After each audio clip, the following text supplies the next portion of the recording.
आज इस वीडियो के माध्यम से हम आयकर अधिनियम 1961 में जो परिभाषा दी गई है उसको समझेंगे। आयकर अधिनियम 1961 में आय की कोई भी स्पष्ट या पूर्ण परिभाषा कहीं नहीं दी गई है। केवल अधिनियम की धारा 224 में उन मदों का उल्लेख किया गया है जिन्हें आय में सम्मिलित किया जाता है। इस धारा के अनुसार आय में निम्न मदों को सम्मिलित किया जाता है। केवल आयकर अधिनियम में मदें शामिल करने, आय में किन किन मदों को शामिल किया जाए, इनका उल्लेख है। आय की कोई स्पष्ट परिभाषा नहीं है।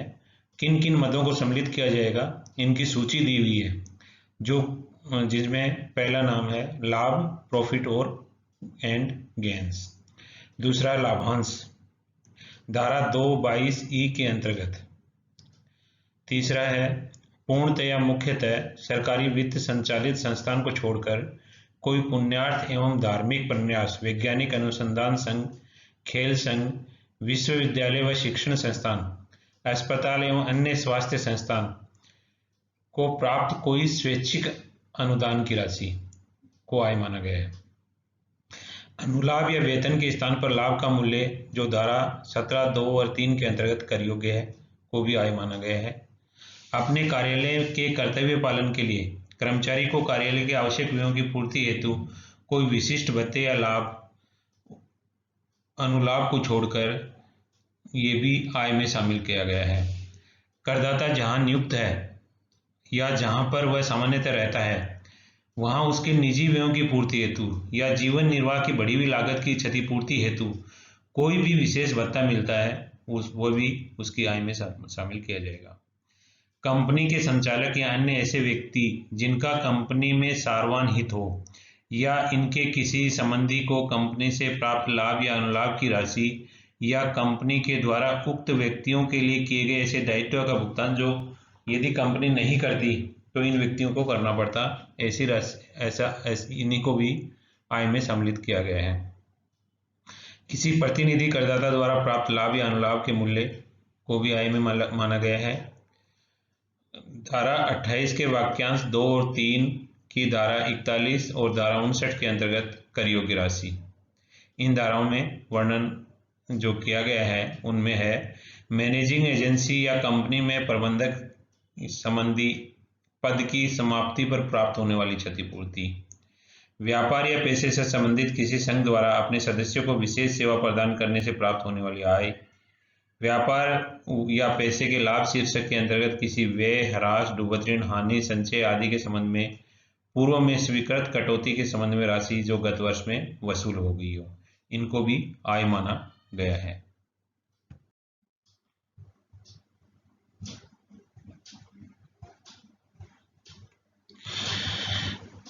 कर योग्य आय में अनुज्ञा पत्र के विक्रय से होने वाले लाभ को भी शामिल किया गया है। आय के अंतर्गत निर्यात के संबंध में सरकार से प्राप्त होने वाली नगद सहायता की राशि को भी आय माना जाता है। कर योग्य आय में सीमा शुल्क तथा केंद्रीय उत्पाद शुल्क के संबंध में वापसी की राशि को भी आय माना गया है। धारा 28 वाक्यांश 4 के अंतर्गत किसी लाभ या अनुलाभ की कर योग्य राशि अर्थात किसी व्यवसाय या पेशे से प्राप्त लाभ या अनुलाभ की राशि जो मुद्रा में परिवर्तनीय हो या न हो को भी आय माना गया है। इसी धारा के अंतर्गत वाक्यांश 4 के अंतर्गत कोई भी कर योग्य आय अर्थात एक साझेदारी फर्म के साझेदार को प्राप्त या प्राप्य ब्याज, वेतन, बोनस, कमीशन या अन्य किसी पारिश्रमिक की राशि को भी आय माना जाता है। आयकर अधिनियम में विशेष प्रावधान किया गया है कि यदि कोई करदाता किसी व्यवसाय से कोई क्रिया न करने, तकनीकी ज्ञान का लाभ न लेने अथवा किसी patent, copyright, trademark, licence, franchisee अथवा किसी अन्य वाणिज्यिक अधिकार का प्रयोग न करने का अनुबंध करने के बदले, यानी कि ये काम न करने के बदले में कोई राशि प्राप्त करता है तो ऐसी राशि को भी आय माना जाएगा। कर योग्य पूंजी लाभ को भी आय माना जाता है। बीमा व्यवसाय के लाभ जो कि पारिश्रमिक बीमा कंपनी या सहकारी समिति के द्वारा चलाया जा रहा हो उसके लाभों को भी आय में शामिल किया जाता है। लॉटरी, वर्ग पहेली, दौड़, घुड़दौड़ सहित ताश के खेल या जुए या शर्त की प्रकृति के खेल से जीती गई राशि आय मानी जाती है। करदाता द्वारा अपने कर्मचारियों को किसी प्रोविडेंट फंड या सुपरएनुएशन फंड या कर्मचारी राज्य बीमा अधिनियम कर्मचारियों के कल्याण हेतु स्थापित किसी अन्य कोष से प्राप्त अंशदान की राशि भी आय मानी जाती है। प्रमुख व्यक्ति जीवन पॉलिसी के अंतर्गत पॉलिसी धारक को पॉलिसी के परिपक्वता पर यदि कोई राशि प्राप्त होती है बोनस सहित, ऐसी राशि आय मानी जाती है। शारीरिक रूप से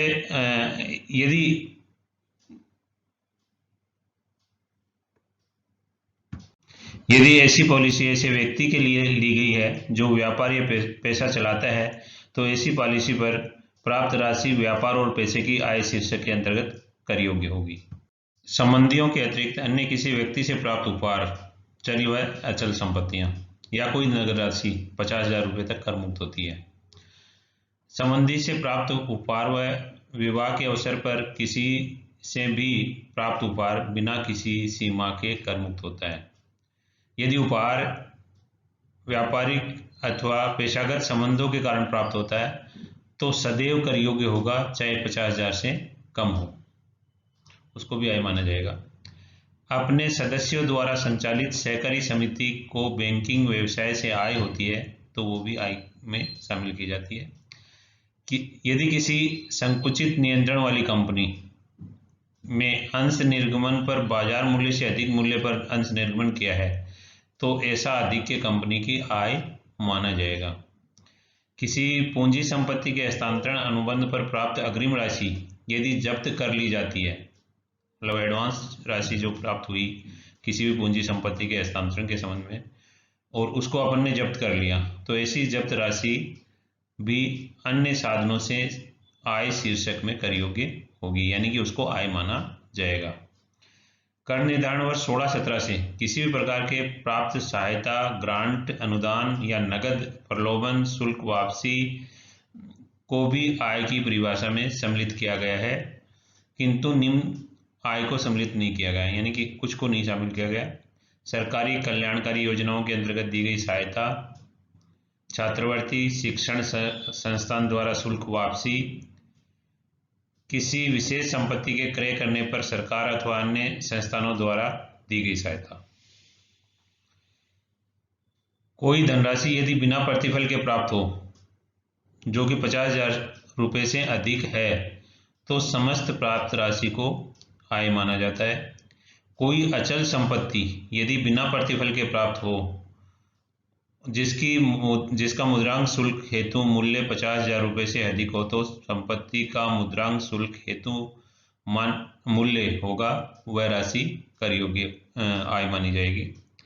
यदि कोई अचल संपत्ति अपर्याप्त प्रतिफल के बदले प्राप्त की गई हो जिसका मुद्रांक शुल्क हेतु मूल्य 50,000 रुपये से अधिक हो तो संपत्ति का मुद्रांक शुल्क हेतु मूल्य का प्राप्त प्रतिफल से अधिक के वाली राशि कर योग्य होगी। मान लीजिए 2 लाख का मुद्रांक शुल्क मूल्य है तो 50,000 से जो अधिक के 1,50,000 रुपये हुआ वो आय मानी जाएगी। आय की जो परिभाषा दी गई है ये आय के बारे में संपूर्ण जानकारी नहीं देती, ये केवल आय का क्षेत्र बताती है।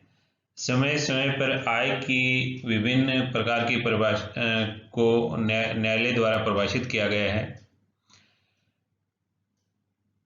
इस परिभाषा न्यायालय द्वारा जो इसके आधार पर न्यायाधीशों के परिभाषाओं के आधार पर एक सारांश रूप में ये कहा जा सकता है कि आय का अभिप्राय एक सामयिक मौद्रिक प्राप्ति से है जो किसी नियमितता से तथा निश्चित साधनों से उत्पन्न होती है। आय किसी पेड़ के फल या खेत की फसल के समान है। अब इस परिभाषा ये जो आय के में सम्मिलित की जाने वाली मदें जो अपन ने इस वीडियो में देखी हैं, पढ़ी हैं, सुनी हैं, उनमें ये कोई अंतिम लिस्ट भी नहीं है। इनके अलावा भी कोई प्राप्ति या कोई राशि या लाभ या अनुलाभ जो भी होता है, यदि किसी करदाता को गत वर्ष में प्राप्त होता है तो उसे आय माना जाता है। तो इस प्रकार आय का निर्धारण करने के लिए ये ज्ञात किया जाता है कि किसको आय माने जाए और किसको आय नहीं माना जाए। तो आय के साधन,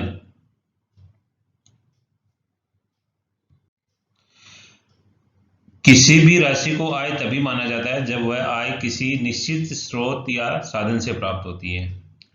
आय दैनिक, साप्ताहिक, मासिक, वार्षिक रूप से नियमित प्राप्त हो सकती है, लेकिन एकमुश्त रूप से राशि प्राप्त होती है तो उसे भी आय माना जाता है। कुछ आय नियमित नहीं होती हैं, लेकिन आयकर अधिनियम के अंतर्गत इन्हें आय में शामिल किया जाता है।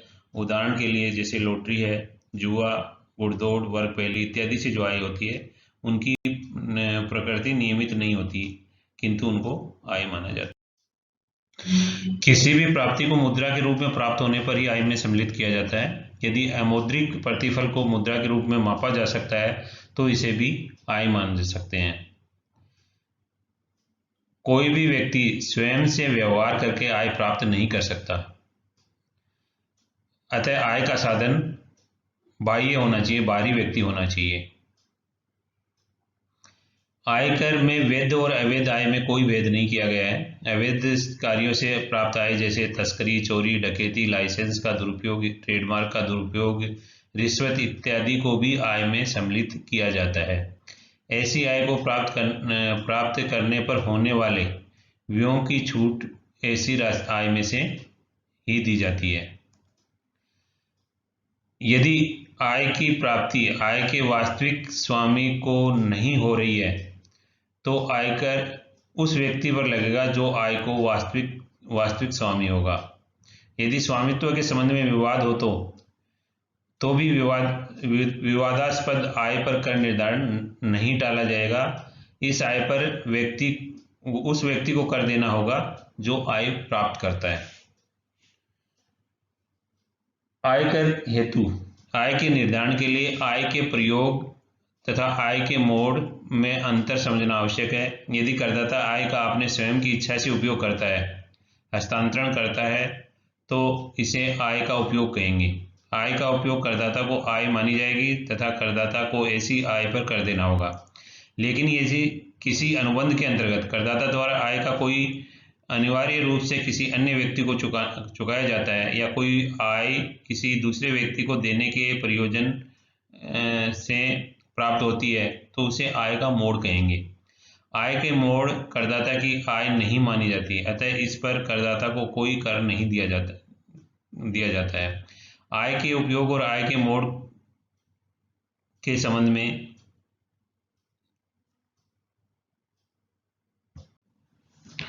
आय को देय आधार पर यदि कोई आय गत वर्ष में अर्जित कर ली है या उदय हो गई है तो उस आय पर उसी गत वर्ष में आयकर लगेगा, चाहे वह कभी भी प्राप्त हो। आय मूल्य वृद्धि आय नहीं होती है। जैसे मान लीजिए जैसे कोई भवन है, वो पहले 5 लाख का था और उसका मूल्य बढ़कर 7 लाख रुपए हो जाता है, तो ये 2 लाख रुपए जो मूल्य बढ़ गया ये आय नहीं मानेंगे। आय कब होगी? जब ये बिकेगा, यानी बाहरी व्यक्ति के पास जाएगा और अपने को बढ़ा हुआ मूल्य मिलेगा। संभावित आय को आय नहीं मानेंगे। यदि कोई भविष्य में आय होने वाली आय है तो उसको आय नहीं माना जाता। आय के उद्देश्य से स्थायी व अस्थायी स्रोत हो तो उसका कोई अंतर नहीं होगा, दोनों ही आय मानी जाती हैं। प्रथम बार प्राप्त होने पर कोई राशि यदि कर योग्य है, आय है, तो उसको आय माना जाएगा। अगर प्रथम बार प्राप्त होने पर वह राशि आय नहीं है तो उसे आय नहीं माना जाएगा। यदि कोई राशि धर्मादा, गौशाला आदि के संबंध में प्राप्त की जाती है करदाता द्वारा तो उसे उसकी आय नहीं माना जाएगा।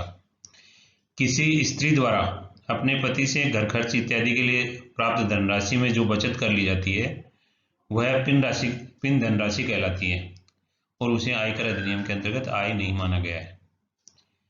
आय में केवल लाभ को ही शामिल नहीं किया जाता, नेगेटिव स्थिति यानी हानि को भी शामिल किया जाता है और उसे आगे लाभों अन्य आयों में से समायोजित भी किया जाता है। सभी आयगत प्राप्तियां सामान्यतः आय मानी जाती हैं जब तक ऐसी प्राप्तियां आयकर अधिनियम के में करमुक्त न हो, लेकिन पूंजीगत प्राप्तियां सामान्यतः आय नहीं मानी जाती जब तक कि ऐसी प्राप्तियों को आयकर अधिनियम के अंतर्गत में स्पष्टतया आय नहीं माना गया हो। यदि किसी प्राप्ति के संबंध में ये स्पष्ट न हो कि वह राशि मूलधन की है या ब्याज की है, तो ऐसी स्थिति में आयकर अधिकारी प्राप्त राशि को सर्वप्रथम ब्याज से प्राप्ति मानेगा और शेष राशि को मूलधन मानेगा। आय को सिद्ध करने का भार। करदाता को किसी आय को आयकर विभाग यदि आय मानता है तो यह सिद्ध करने का भार आयकर विभाग का होगा कि आयकर अधिनियम के प्रावधानों के अनुसार वह राशि आय है।